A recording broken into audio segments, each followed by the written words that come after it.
Today I'm gonna make you challenge everything you think you know about playing a sniper with this absolutely busted build for Cyberpunk 2077 2.0. Let's get to it. Welcome the over 170,000 of you who have hit the subscribe button and the 40% of you who have decided not to for some odd reason. So I have spent days trying to find a build in Cyberpunk that is equivalent to feeling as absolutely godlike as you feel when you are playing a Netrunner. Because once you've played a Netrunner, why bother playing any other build if it is not going to give you that same omnipotent feeling that playing a Netrunner gives you? And after much trial and error and a lot of failed builds, I finally figured it out. This sniper build does anything and everything you could possibly want it to do. Do you want to play stealthy? You can play stealthy. Do you want to kill the enemy from massive range? You can do that. Do you want to kill them from medium range? You can do that. Do you want to kill them close up in melee range? You can also do that, and it does it all well. Not only does it do all of those things extremely well, it can also one-shot most targets.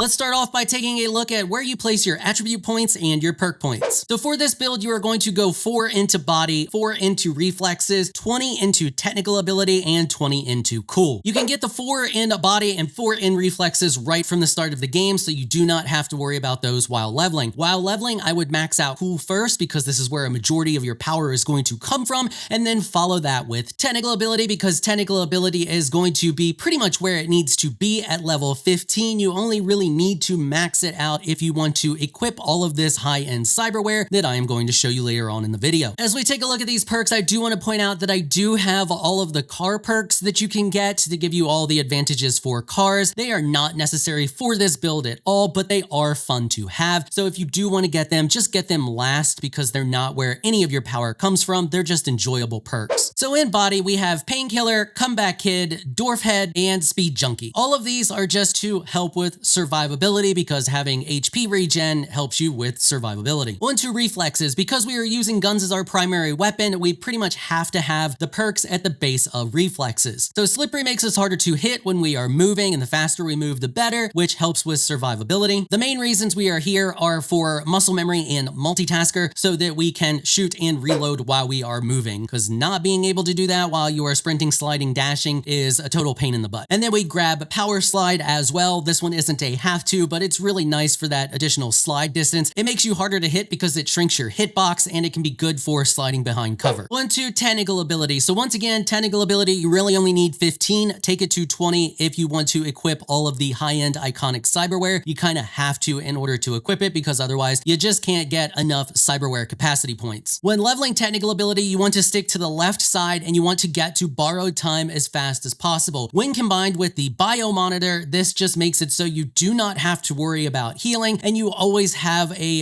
health item to heal you as long as you are killing things. This does amazing things for your survivability. It makes it so you don't ever really have to worry about healing. Borrowed time, along with the perks that you have to get to it, combined with the bio monitor, are some of the best perks you can get a hold of. A few other things I want to point out here. Chrome Constitution should be something that you pick up very last because you need to fill all of your skeleton slots in order for it to be effective, and that's not something that should necessarily be a priority for you. Your survivability should be relatively good early on, and you shouldn't really have a problem to need that 5% reduction to incoming damage. This is just a nice little quality of life perk in order to top off the build. Same goes with Chipware Connoisseur. This is one of those perks that you should only slot when you are going to upgrade cyberware. Otherwise, put that point someplace else. Moving on to cool, you can see we have a ton of perk points spent in cool, and that is because this is where a majority of our power is going to come from. You want to focus on the left side tree here first, with the exception of the car perk, because as I've stated already, that is something that is not necessary, but all of the other perks above it are, and you want to get those as soon as possible. So much so that if you do not have the perk points available once you get to level 9 and you unlock those first set of perks that give you the focus ability, you should totally remove the points from the center tree and put them in that tree instead, and then later on, as you gain more perk points, you can then put them back into the center column. And then the last perks I would pick up, unless you are specializing in stealth and you are having issues playing stealth, is the perks that are over on the far right. We only get the bottom 3 because those are the only ones that are really going to affect us at all. But until you are able to get the Overwatch sniper rifle by playing through the main quest and picking that up from Pan Am, you won't be able to play stealth, so it really shouldn't matter. However, once you do pick up that sniper rifle, which is the rifle we use for stealth, because once again, it's the only one that has a silencer on it, then you can spec into those perks there and go full stealth if that's something you want to do. Let's move on to cyberware. So one of the first pieces of cyberware that you want to focus on getting your hands on is the 𝐈𝐸𝐻𝐷. In order to equip this early game, you're going to have to give up a lot of other cyberware, and that is perfectly acceptable. And that is because this not only reduces the cooldown of your 𝐸𝐸𝐷, allowing you to just use it indefinitely, it also extends the use of it when it is active. The next piece of chrome I would pick up as soon as possible is a mechatronic core, and that is because our damage to robots and turrets and stuff like that is rather lacking because they don't have a head to headshot. So this helps us with getting that additional damage on anything that is not humanoid and doesn't have a head. From there, we grab bionic joints for additional armor to help make us more tanky. We grab kinetic frame to increase our chance to mitigate damage because mitigation is absolutely insane and you should always favor mitigation if you can. Then I have titanium bones because I like to carry a lot of stuff. This one isn't necessary. You could swap this out with something else that gives you more armor. I like the carry capacity, but more armor is also good. Neofiber is something you should pick up as soon as you are able to pick it up because this gives us a chance to mitigate damage and it increases the strength of our mitigation. Depending on where you are at with your perks, specifically the ones in cool, and if you are crouching, this helps to increase the mitigation chance you get from those even more. And when you mitigate damage by default, you take 50% of that damage, and the Neofiber helps to increase that. As you can see here, it increases its strength by an additional 10%. That means that we mitigate 60% of the damage that we take when we do mitigate something, meaning we only take 40% of the damage. The next piece of chrome you want to get as soon as possible is, of course, your optical camo. This is going to help you keep from being detected as easily and help you with your stealth game a little more. It's not necessarily a have to, especially if you're not going to stealth, but it is something that is nice to have because it allows you to get the drop on the enemy. Often they just have no idea what is going on when you are stealth. It's also going to make you harder to hit, which is going to help with survivability. Then I have subdermal armor because once again, more armor is always a good thing. Early on, you're not going to have access to the 𝐈𝐸𝐻𝐷 or however you pronounce that, 𝐸𝐸𝐷, but you do want to pick this one up as soon as you do have access to it, which should be somewhere between level 35, 40, somewhere around there, I think is when you start seeing the iconic stuff. Early game, just pick up whatever 𝐸𝐸𝐷 you can afford at the time, but favor ones that increase the damage to headshots because with this build, it's going to be super easy for you to land headshots, and that is our main source of damage is headshots, so you want that additional headshot damage. Crit chance, crit damage is nice, but focus on headshot damage. Then I have the Kiroshi Stalker optics. I'm still not 100% sold on these optics, I'm going to be honest with you. It feels like it doesn't always work. Sometimes I can get it to work just fine. I can see the targets, I can shoot them behind cover. Other times, I guess what they're standing behind is not considered cover. So try these. If you don't like them, use whatever optics you want to use. You're going to be aiming all the time, so these make sense. But as I said, they seem very finicky on when they do and don't want to work. For hands, I wouldn't worry too much about hands until you get the ability to buy the immovable force, and I think this might be a DLC only option. If you don't have the DLC, what are you doing with your life? You should very much get the DLC, but if you don't, it's fine. We're really here for one very nice option that it gives us, and that is it automatically activates effects for ranged weapons that only otherwise occur when we are behind cover. So any of the perks that we have that only activate when you're behind cover will be active all the time. This is really, really good, but not necessary because you can just put yourself behind cover in most situations to get the perks, but this just makes it so you don't have to actually worry about that, which makes the build feel even better. Then of course we have the blood pump biomonitor combo. Favor the biomonitor first because it will work with your non-cyberware healing items, and then when you have the points to slot it, then slot the blood pump. But honestly, if for any reason at all you need those 15 extra points, blood pump should be one of the first things you sacrifice. Then we have feedback circuit. This one's also very important because this helps with our survivability when we go ham and we use our tech sniper rifle, which we will talk about here in a minute, but that is for when we are going loud and we don't care if we're going to be seen and we want to lay waste to everything that is around us. We will be charging that sniper rifle frequently, which means we are going to constantly be getting that 3.25% health back. Obviously, that's going to vary depending on what level of cyberware you currently have equipped, but getting any amount of health back frequently makes us even harder to kill than we already are. And then last but not least for legs, just get whatever legs you like the best. I like double jump, so I have double jump. Let's talk about our two weapons, because yes, we do have two weapons. You can get both of them relatively easily. As stated, our silence option for our stealth gameplay is Overwatch. You just play through the main missions, do Pan Am's missions, and you will get Overwatch. Our tech sniper rifle of choice, because it is the easiest one to find and go get. You can use any tech sniper rifle you want up until this point. Just buy or get a hold of any tech sniper rifle that you want to get a hold of while you are leveling, and then once you get to the point where you can go get it, you want to go get the Breakthrough. Breakthrough is a legendary iconic. It gives you the recipe for it. You will have to craft it, and you can find that recipe at this location here. You have to take down all of the people that are at this location, and then the recipe is on the same lady that it has been on since the game released. Now, you can use any other tech sniper rifle that you want to use, but one thing that I really like about this one is that you don't need to fully charge it for it to puncture through cover. This means you can shoot people behind walls without fully charging the weapon if you need to drop a bunch of people quickly. If for whatever reason you don't care about that, because we can actually charge our sniper rifle relatively quickly once we hit 15 in technical ability and we get all of those points over there for the tech weapons, you can just as easily go buy a sniper rifle from a vendor or use one that you find somewhere that has mods on it that you like if you like a specific set of mods. But do note that we do take the time to specialize in tech weapons, and tech weapons, especially the sniper rifles, are insanely strong. But because you are going to level cool first and max out all your perks there until you get to 15 in technical ability, just use whatever sniper rifles you like the best. If for some reason you really enjoy or you were able to get a hold of, for example, a smart sniper rifle early game, you can very easily just equip the tattoo in the hand slot that Wakako gives you and use a smart sniper rifle. It doesn't really matter what sniper rifle you use while leveling until you start to put points into technical ability and you get technical ability to level 15, and you can start to put points into the tech weapons, and then you want to start mainly using a tech sniper rifle. And that's going to be your main bread and butter until you get a hold of Overwatch and you want to play stealth or you have a specific stealth mission. The majority of the time you are just going to be loud and use your tech sniper rifle because you're going to be killing the enemy before they really have any idea what's going on to begin with, because this playstyle plays kind of like you were John Wick but with a sniper rifle instead of pistols, because pistols just aren't nearly as strong as the sniper rifles are after the 2.0 rework. Sniper rifle damage is extremely high and their headshot multiplier is even higher, allowing you to do really good damage with a sniper rifle compared to a pistol. Once you max out all of your perks on the left side of cool, you are going to be headshotting for an insane amount of damage compared to your level, and you're going to be one-shotting almost everything. And this build plays very similar to an original build of mine from back in the early days of Cyberpunk, which was the John Wick build, where you slow down time, shoot the target in the head, turn slow down time off. Well, now we have the ability to turn it off. Before then, we just stayed in slow down time almost indefinitely, but now you just turn it off and turn it on as you need it. When you go to aim, you activate Sand Devstan, which slows down everything so you can easily get a headshot, and then once you get your headshots, you turn it off. It's always going to be there and it's always going to be ready for you because of the axolotl, so you're easily going to be able to turn it on and off as you need it. It's going to make you extremely difficult to deal with because you are going to be moving faster than the targets. It's going to make it easier for you to land your headshots, and it's also going to give you increased damage when it's active. And the build feels really good to play. It feels just as good to me, if not more fun, to play this build than it does the full Netrunner build, which if you haven't seen that build, I will link it down below in the description for those of you who are interested in it. All right, and that's pretty much it for this one. Hopefully you found this video helpful and informational. If you did, please consider hitting the subscribe button and notification bell so you can be notified when I upload other videos. And if you're looking for some more Cyberpunk content, you can find a link to another one of my videos on the screen right now. I want to give an absolute massive shout out and thank you to all of my channel supporters for helping to keep these videos sponsor free. You all are absolutely amazing people. If you would like to become an official channel supporter, check out the links in the description below. If you enjoyed this video, please leave a comment down below. Let me know what you thought. If you're shy, you don't like to comment, just hit that thumbs up button and share your support. Until next time, thanks for watching.